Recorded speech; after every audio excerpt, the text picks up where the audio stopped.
Hey guys, Mapletail here. Welcome back to Rants and Draws, the series where I rant about warrior cats and, well, draw. Today we're talking about the recently released preview for the upcoming book, The Place of No Stars. So spoiler alert ahead for that. And we're drawing Gullswoop of Shadowclan, as I really like their name. Before I get into it, don't forget to like and subscribe for more videos like this. Also, I just wanted to thank you guys for helping me reach 1,000 subscribers. I appreciate it so much and never really thought we'd make it this far. So thank you so much.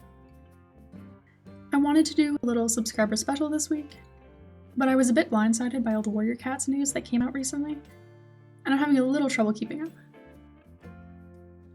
I haven't totally decided what I want to do for it yet either, so there's that too. So yes, a special video is in the works, but I'd like to spend the next few weeks talking about the warrior cats news that dropped in February 1st. Anyways, on to the video proper. Let's start off with the prologue. We get thrown right into the action where we left off with Ashfur forcing Squirrelflight into the moon pool. Based on the blurbs and such, we know that Squirrelflight ends up in the dark forest with him, but it was pretty cool to read the actual process here. The whole scene is fairly cryptic and doesn't give us much new information at all. Ashfur makes it sound like Bramblestar is dead and gone, while Squirrelflight is still as determined as ever to get his spirit back. While I don't trust what Ashfur says, I don't have high hopes for Bramblestar's return, or any real desire for it.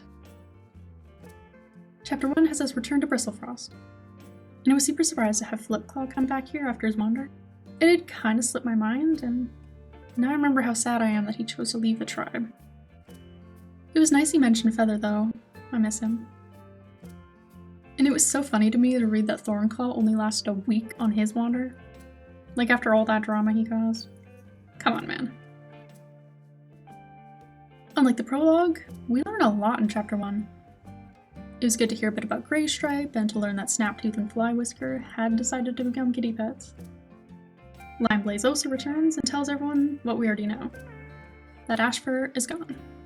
Also, Limeblaze's reaction of, "Oh hi Flipclaw," at the Tom's return really cracked me up. A little bit of humor in all this mess. And oh my god, poor Shadowsight being held prisoner by ShadowClan. Like, I guess I get it and all, but this poor boy, he just cannot catch a break. As always, ThunderClan is trash-talking Squirrelflight. I'm extremely over it at this point. At least she has a few cats defending her. More than usual, I think? Like Jayfeather, who said he wanted to make sure that Squirrelflight and Shadowsight get treated fairly when they go after them. With the ThunderClan patrol heading into ShadowClan, we jump into Chapter 2. And it's a Shadowsight chapter.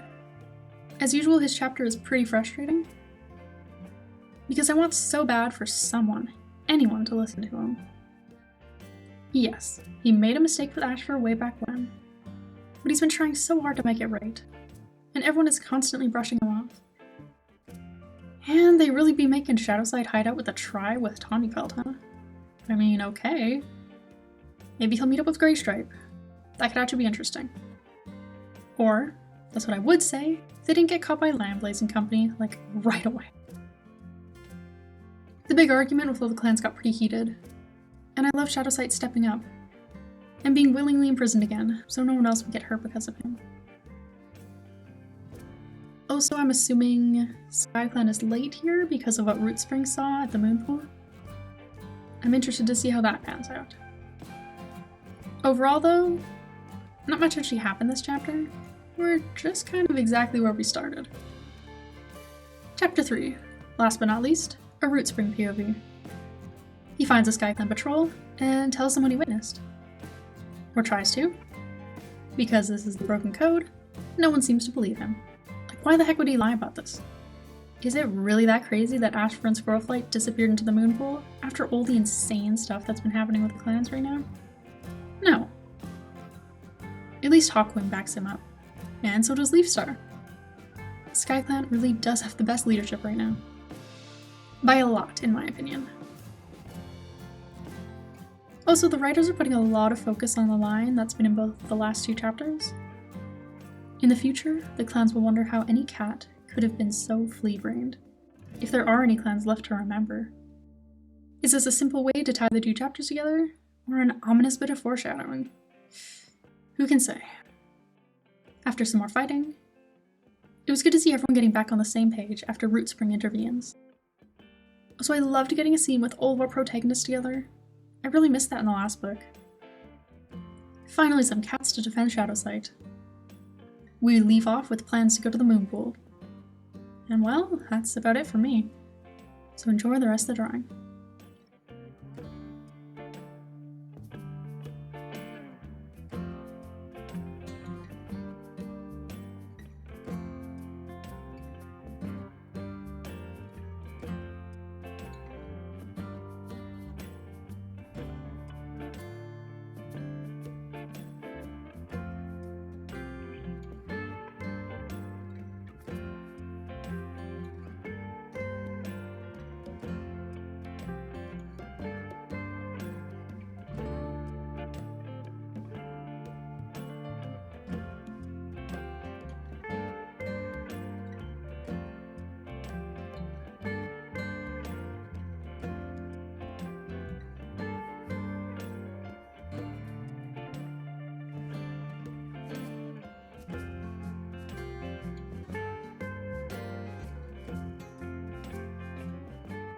Thanks for watching!